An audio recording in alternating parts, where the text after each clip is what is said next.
I think I'll explain some, just review some the drills, so you can practice before you draw the painting. So you can see there are two main requirements to be a good painting. One is the composition. If I made a mistake on the composition, the proportion, things like that, no matter how well I do in strokes, it won't really help. To make an analogy, this is like sing a song or play a piece of music, and you have the composer who does the job of a music piece, right? And the performer, either the singer or the player of the instrument, just to play that song that is well composed. If the song is not well written, no matter how good your voice is, you cannot really make a nice performance. If you have just a so-so voice with a good well composed song, you can sing it okay, right? You can win the American Idol. Yeah, a lot of people who don't have a good voice, but the song is good. They can still make it. So that's very important. But now let's go to the second point, the so-so or the stroke that you have to, or the voice you have to practice. Because if you really have no music training, you cannot really sing, right? So we have to learn the basic, like how to breathe, how to use hold the brush and use it. Okay. Can I give you extra tissue? Yeah. Okay. Oh, thank you very much. Okay. I'm going to show you the basic stroke of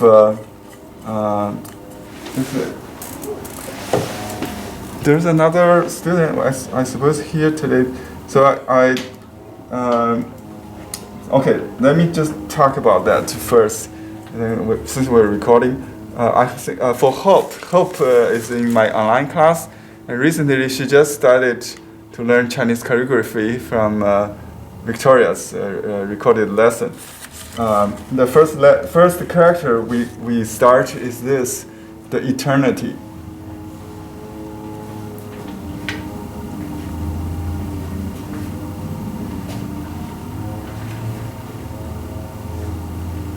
Yong.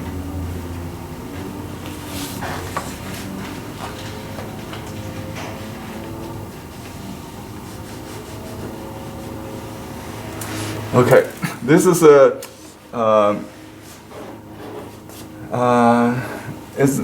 I won't call myself a calligrapher, a painter's interpretation. I will explain this. Because I see something in her, I cannot even mimic, just like this, something like that. So this is a student level work, like without the brush control, without the stroke training. So you will see something like that, especially this hook part, and this ending stroke. I call it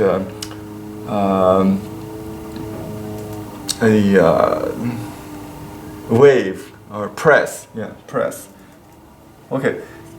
For painting purpose, I want to classify the 8 strokes in this character eternity into like a 3, I think 4 or 5 instead of 8 methods, because this is a classical stroke practice.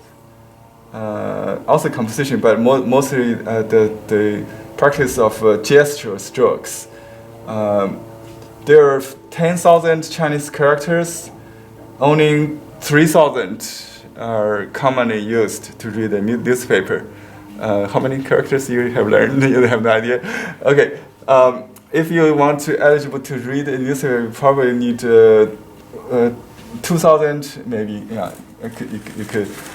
For college student, it might be 3,000 to 350, 350 something like that in the common.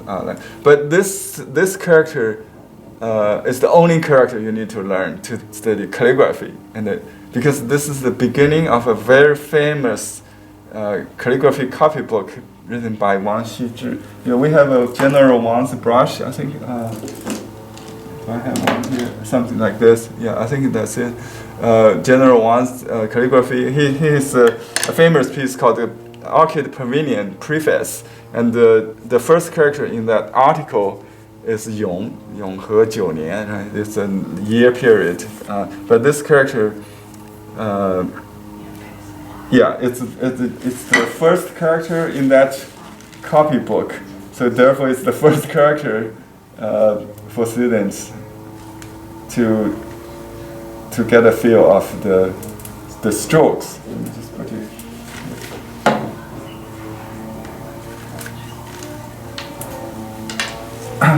Okay, the first of this character is the dot. The dot is described by Wang Xizhi when he taught his son, like a stone falling from a cliff. So, and I'll call it a teardrop. If I outline it, it's like this. Okay, so the tip of the stroke exposed to begin with, and then press down, and then you wrap it up in the bottom. Kind of, you go up. However, in the context of the character, it might pointing to the next stroke. See the connection here, which is a dash. So it could be a little pointer to point to the second stroke. Okay, so for painting purpose, like those dots in the trees, I see.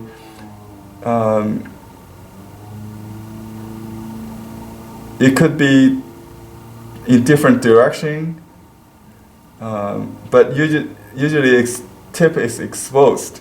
And just press,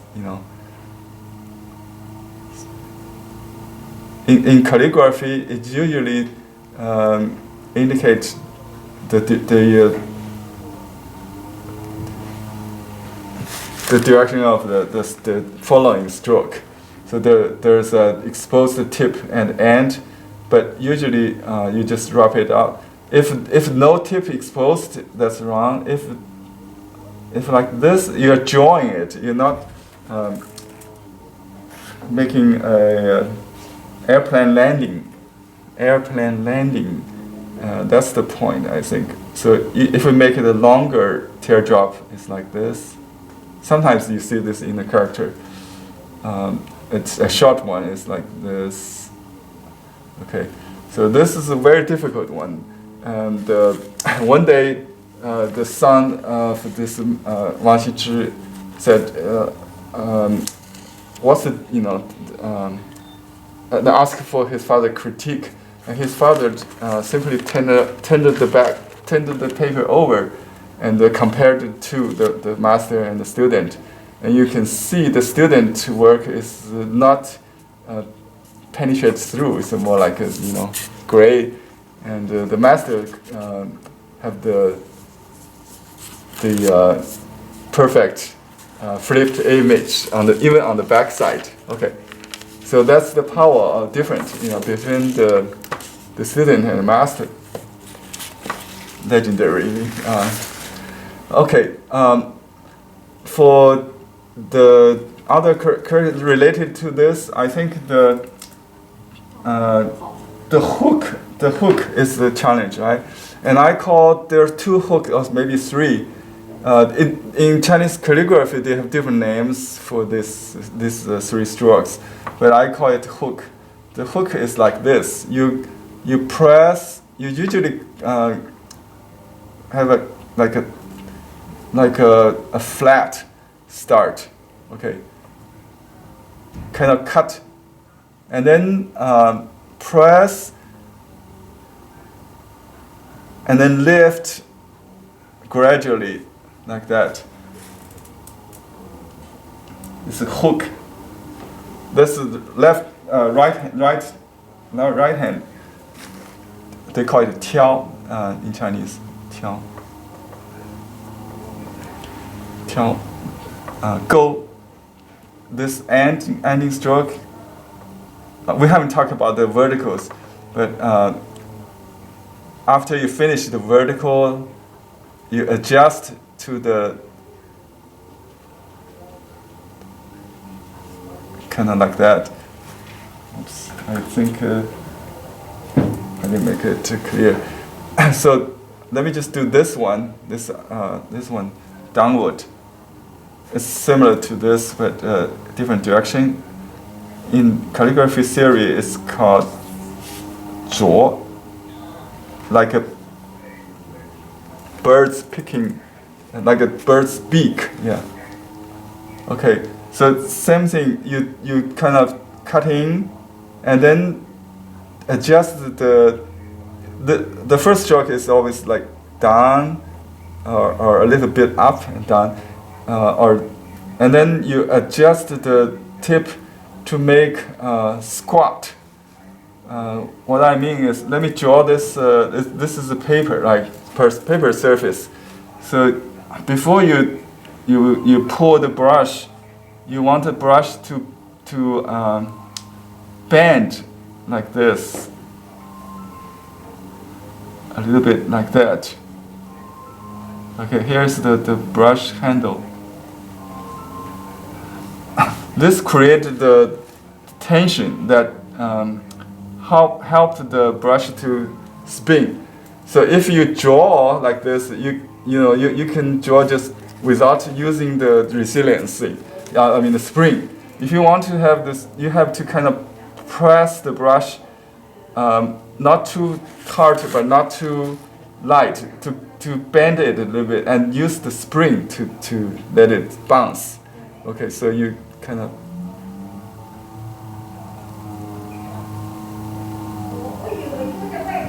So that the soft brush is hard to show. Let me use this Monti's General One's brush.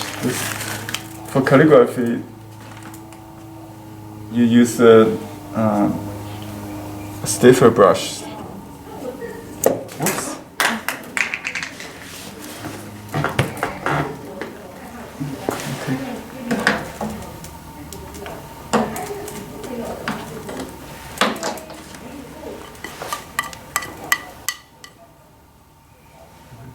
So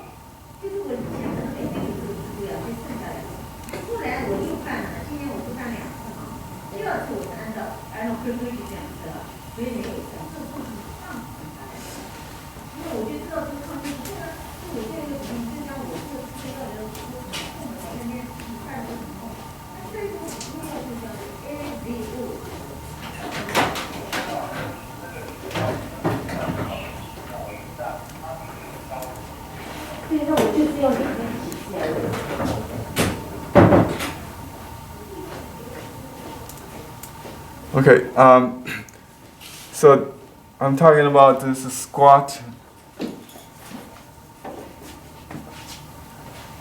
To make another analogy, it's like using the mop, right? So you have to adjust. You have to adjust the brush so it will go like this. That means the brush bristle the hair is constantly behind the movement. Instead of in the front, you cannot do this. Believe it or not, most students will start like this, and then they will go this. Okay, so you have to keep the hair behind the handle. Let's make it like this. To make another analogy, it's like you're wearing a wedding gown or a long skirt to walk, right? A lady going on the T station, what do you call that? When you make a turn, you have to go before the skirt, right? So or using a mop. So when you mop the floor, you have to go like this, right? To rub the head, the tip of the brush, to hide it. Okay.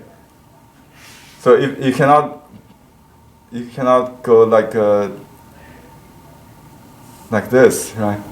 You have to go the opposite first, and then like this.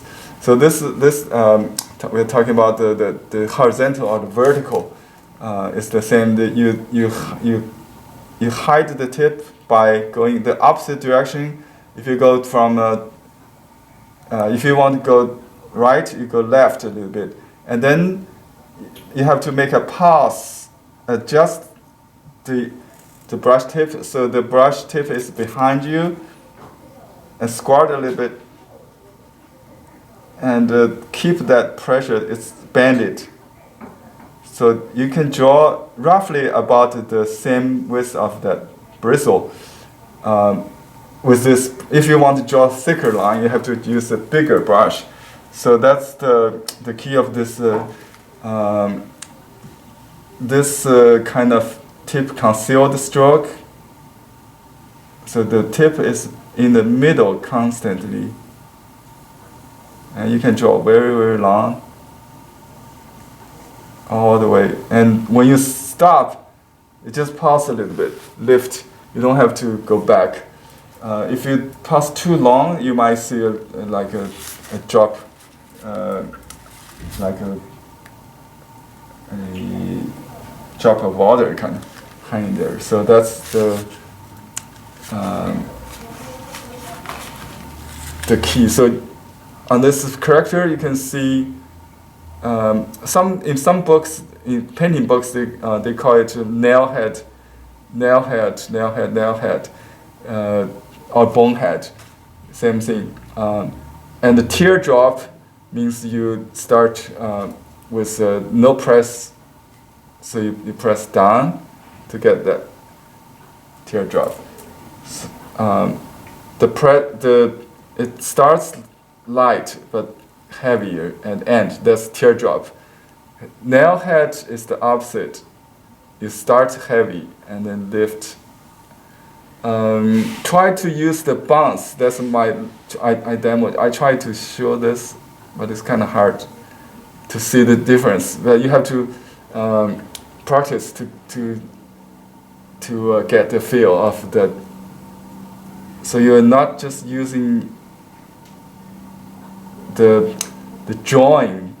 So in some books, on copybook, it will show you, this kind of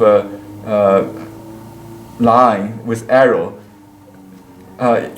If you don't know the pressure part or the squatting, the using the bouncing power of the hair, you can just draw this and draw that. This is not calligraphy. Still, you have to try to get that brush. See, that's the difference. Okay, not draw, but to use the nature of the resilience or bouncing power to draw, to write. Okay, so that's a little bit about the calligraphy lesson that I try to give hope